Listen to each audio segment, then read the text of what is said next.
push on her belly so that that is her reference for maintaining the lope, using her hind end, kind of reaching up. So we're kind of installing that button very slowly. When she's young, right? When she was first getting started, I'm sure it was just sort of like a kick, get her to lope off, and that's it. So now we're starting to like refine that button a little bit and try to reinforce that it's the outside leg. Now the first trip into the lope, like I said, the first time in each ride, I just extend her forward a little, put my outside leg on, and just kind of rock her into it, right? I still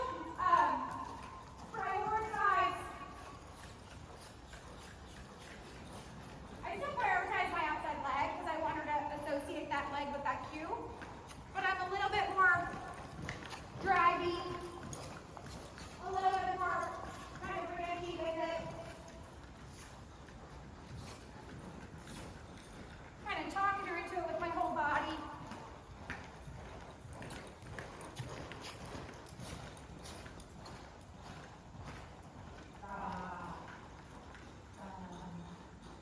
And then the downs, I'm going to say that TROT word. I'm going to let her come down.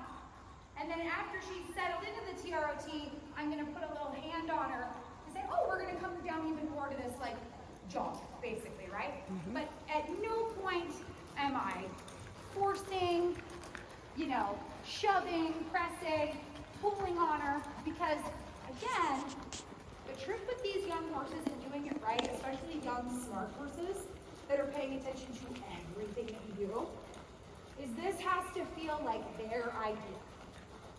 Her down to this slow, pretty jog, she has to think like, this was my choice. This is the jog I wanted to do, and she's just letting me do it, so I win, right? So this is why you're not going to see me cranking down, go into the slow jogger. I'm not telling her or making her do anything at this point. Everything is suggestion. Maybe I put her into a little bit of discomfort and she chooses to lope off or she chooses to jog or whatever. And then I go, oh, that's a great idea. Good job, Temmie. That's probably a smart choice. So she continues to believe that she's just making really good choices about her run. And that's the trick, like I said, specifically with the smart ones and also specifically to mares. Mares are a little more cantankerous, and if they feel pushed or shoved or forced, they'll resist or pin their ears or have a little bit more of a face about it. So I try to make their rides as much their decision as I can with heavy manipulation behind the scenes, Okay.